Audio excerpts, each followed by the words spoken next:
Minute का समय था, मैंने आपको 23 मिनट दे दिए। प्लीज सेव करें, बिना जवाब प्लीज। श्री मुकेश भाकर। धन्यवाद सभापति महोदय, आपने बजट 2022-23 पर बोलने का मुझे मौका दिया। आज इस बजट पर बोलने से पहले मैं उन शहीद किसानों को याद करना चाहूंगा जिन्होंने आजादी के आंदोलन के बाद, अगर इस देश में सबसे बड़ा कोई आंदोलन हुआ हो तो वो एक किसान आंदोलन था। और भारतीय जनता पार्टी की इस केंद्र की सरकार ने जिस तरह से दुर्भावनावश और जिस तरह से किसानों को खालिस्तान, आतंकवादी और जिस तरह की अनेक तरह की परिभाषाएं उनको दी गई, जो किसान साथी हमारे शहीद हुए उनको याद करते हुए इस बजट पे आना चाहूंगा। 2022-23 का ये बजट इस राजस्थान को नए आयाम और विकास के पथ पर अग्रसर करने वाला है।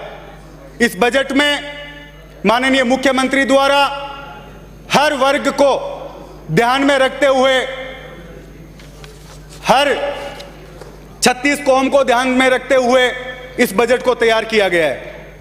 सभापति महोदय, मैं धन्यवाद देना चाहूंगा कि मेरे से पूर्व वक्ताओं ने, जिन्होंने कांग्रेस पार्टी की ओर से अपनी बात रखी, उन्होंने मुख्य तौर पर सभी बातों को अपनी ओर से रखा। मैं मेरी ओर से संक्षिप्त में जो मुख्य बातें इस बजट को लेकर, जो आज आम आदमी चर्चा कर रहा है, पूरे राजस्थान में हर गांव, हर चौपाल पर जिसकी चर्चा है कि पहली बार भारतीय जनता पार्टी ने जिन किसानों के साथ दुर्व्यवहार किया, जिनको कुचलने का काम किया, उन किसानों के लिए कांग्रेस पार्टी अलग से बजट लेकर आई है। सभापति महोदय, इस बजट में कांग्रेस पार्टी ने यह ध्यान रखा कि किस तरह से हम किसान को मजबूत कर सकते हैं। अलग से बजट की घोषणा हुई, किस तरह से किसान समृद्ध हो, किस तरीके से जो आर्थिक स्थिति किसानों की बढ़ सके, उसको लेकर इस बजट में ध्यान रखा गया। किसानों के लिए इस बजट में चाहे सोलर पर सब्सिडी हो, चाहे जैविक खेती को बढ़ावा देना हो, और चाहे जो कृषि कनेक्शन 2012 से बंद पड़े थे, उन कृषि कनेक्शनों को वापस शुरू करने का काम कांग्रेस पार्टी और मुख्यमंत्री जी ने शुरू करवाया। मैं धन्यवाद देना चाहूंगा सभापति महोदय कि हर वर्ग को ध्यान में रखते हुए जो दो मुख्य तौर पर सबसे बड़ी घोषणा इस बजट में हुई कि कृषि को लेकर अलग से बजट, और जो 2004 से लेकर सरकारी कर्मचारी थे उनको लेकर जो पुरानी पेंशन योजना थी उसको बहाल किया गया। सभापति महोदय, आज हर गांव, हर चौपाल पर, हर कस्बे में इस बात की चर्चा है कि 3 लाख से ज्यादा वो सरकारी कर्मचारी जिनको नई पेंशन योजना की वजह से दिक्कत थी, पूरे राजस्थान में आंदोलन हुए और पूरे देश में आज इस बात की चर्चा है कि राजस्थान पहला राज्य है जिसमें पुरानी पेंशन योजना शुरू की गई।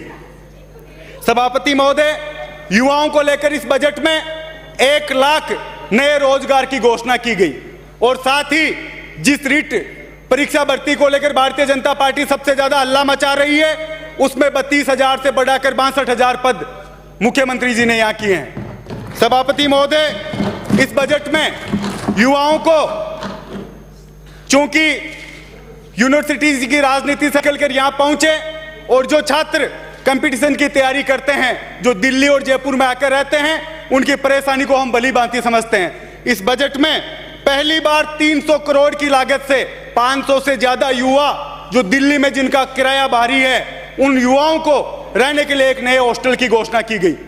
सभापति महोदय, चाहे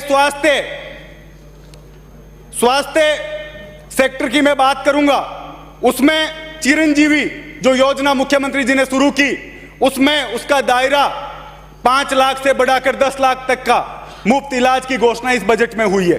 सभापति महोदय, चाहे चिकित्सा हो, चाहे शिक्षा हो, चाहे खेल जगत हो, चाहे युवा हो और चाहे किसान हो, हर वर्ग को ध्यान में रखते हुए इस बजट को बनाया गया है।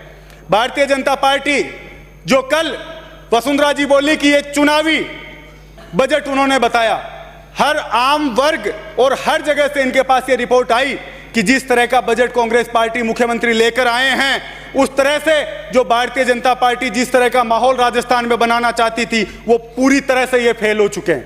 आज सभापति महोदय, पार्टी जिनका नया नारा आज पूरे देश में बन चुका है कि हम राम रहीम को लाए हैं, हम आसाराम को भी लाएंगे, कि एक बलात्कारी को जेड श्रेणी की सुरक्षा किस तरह से दी गई, किस तरह से जेल के निकालकर अपने चुनाव में वोटों के फायदे के लिए इन्होंने निकालकर आज जेड श्रेणी की सुरक्षा दी गई है। इनका नया नारा सभापति महोदय कि राम रहीम को लाए हैं, आसाराम को भी लाएंगे।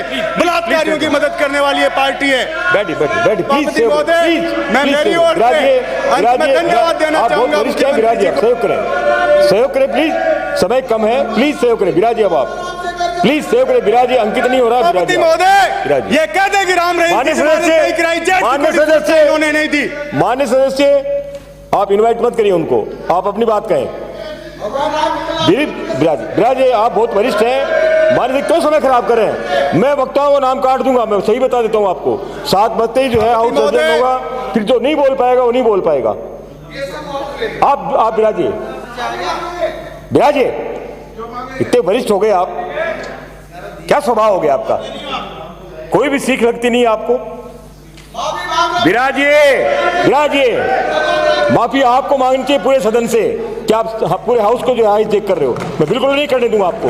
सभापति महोदय, माननीय सदस्य, सीधे सीधे अपनी बात पे आइए, इनवाइट मत करिए आप उनको। आप बिल्कुल सीधी कह रहा हूं। इन्होंने अगर राम रहीम की जमानत नहीं कराई हो और जेड सिक्योरिटी नहीं, तो कह दे मदन दिलावर जी। आप दोनों बैठे हुए माननीय सदस्य महोदय, मैं सही साथ जो हाउस एडजर्न करूंगा, जो नहीं बोल पाएगा वो नहीं बोल पाएगा। आप बता दीजिए आप अपने लोगों को। आप अपनी बात जारी रखें, आप अपनी बात। सभापति महोदय, मैं मेरी ओर से धन्यवाद देना चाहूंगा कांग्रेस पार्टी को, जिन्होंने इतने लंबे समय तक राज करते हुए कभी सिद्धांतों से समझौता नहीं किया। आज ये कह रहे कि पंजाब इनके हाथ से गया, अगर पूरा हिंदुस्तान भी हाथ से जाएगा तो कभी किसी बलात्कारी की मदद कांग्रेस पार्टी ने नहीं की, किसी को जेड श्रेणी की सुरक्षा नहीं दी कांग्रेस पार्टी ने। मैं मुख्यमंत्री जी का धन्यवाद देना चाहूंगा कि लाडनू में डीवाईएसपी ऑफिस, जिसके लिए हर छोटे से छोटे मुकदमे के लिए लाडनू से बाहर जनता को जाना पड़ता था, लोगों को जाना पड़ता था, डीवाईएसपी ऑफिस की घोषणा हुई। अल्पसंख्यक समुदाय के लिए बालिका छात्रावास पहले से घोषित था और बालक छात्रावास की यहां घोषणा हुई। साथ ही एसीजेएम कोर्ट की घोषणा हुई। और आज इस बजट पे बोलते हुए मैं मेरी ओर से राजस्व मंत्री जी का और मुख्यमंत्री जी का ध्यान आकर्षित करना चाहूंगा कि लाडनू से दूर एक मीठड़ी कस्बा है, जिसमें लोगों को छोटे से छोटे काम के लिए लाडनू आना पड़ता है। उसके लिए मैंने उप तहसील की मांग की है। तो मैं समझता हूं कि जब मुख्यमंत्री जी अंत में अपनी बात को दोबारा रखेंगे, उस समय मीठड़ी को उप तहसील के तौर पर एक घोषणा करके लाडनू वासियों को एक नई सौगात के तौर पर, एक सुविधा के तौर पर देंगे। सभापति महोदय, मैं मेरी ओर से धन्यवाद देना चाहूंगा इस बजट पर कि हर वर्ग को ध्यान में रखते हुए, हर समुदाय को ध्यान में रखते हुए, महिलाओं को फ्री इंटरनेट, युवाओं के लिए रोजगार, किसानों के लिए अलग से बजट, तो ये एक तरह से इस राजस्थान को प्रगति के पथ पर, विकास के पथ पर ले जाने वाला बजट घोषित होगा। आपका बोलने के लिए मौका दिया, इसके लिए बहुत बहुत धन्यवाद। जय हिंद, जय भारत। श्री राम प्रताप कासनिया।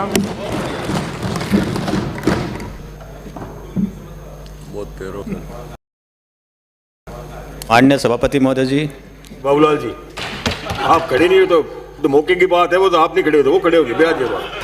और जी मेरा